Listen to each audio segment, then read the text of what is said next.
Pokemon Go is still the most successful mobile game despite losing 79% of paying players. This statement needs to be noticed because a lot of people will confuse this with 79% of the players, which is untrue. What they said was 79% of paying players. Please notice that. So in a report, there was divulged how much the percentage that Pokemon Go took up in August of 2016, and it completely destroyed other games, other mobile games. Do you guys remember seeing all those advertisements for Mobile Strike? I look at a lot of news stories and I consistently get ads for Mobile Strike. You guys know about Clash of Clans. These are some of the biggest games there are, Candy Crush Saga and Soda Saga.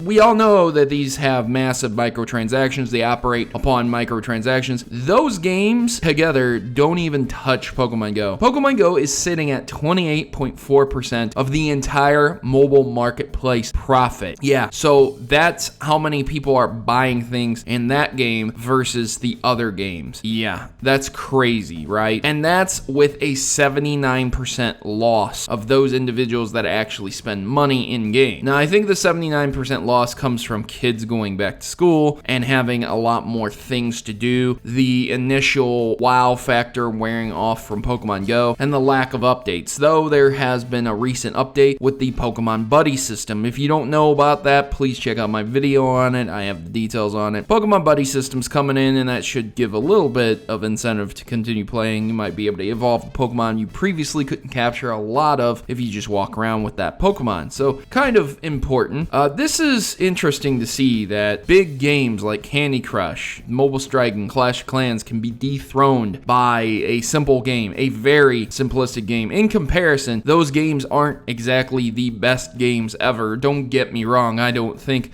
Clash of Clans is a good game by any means, and I don't think Candy Crush is either. I think you can get the same experience playing Red Alert and Tetris, depending on game styles. There's Bejeweled. There's tons of other games that you can play that you pay a flat rate, and that's it. You don't have to pay these microtransactions. But to say that they aren't deep is untrue because they are very deep. They have complex levels to them. Clash of Clans has complexity to it. Mobile Strike has complexity into it in regards to continuing your fight and the war and different campaigns. And the same with a lot of these other mobile games. Whereas Pokemon does not have that depth. There is no story. There is no ongoing campaign. It is you catch Pokemon, you make your Pokemon stronger by catching more Pokemon, rinse, repeat, sometimes take over a gym. That's it. And it's amazing that that simplistic practice can take over the marketplace to such a ridiculous degree. The only other game that gets close to Pokemon Go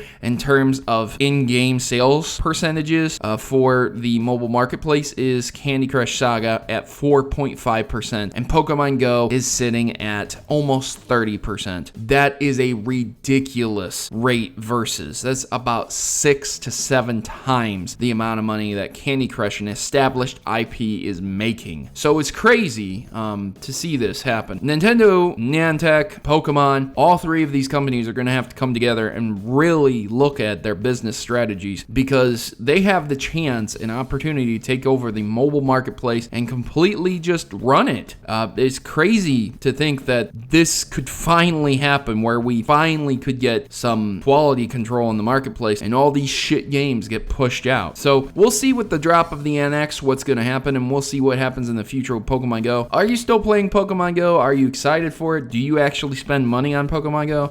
Leave your comments in the section below, and I've been your host, Protomario. I'm signing out. As always, good gaming, and God bless.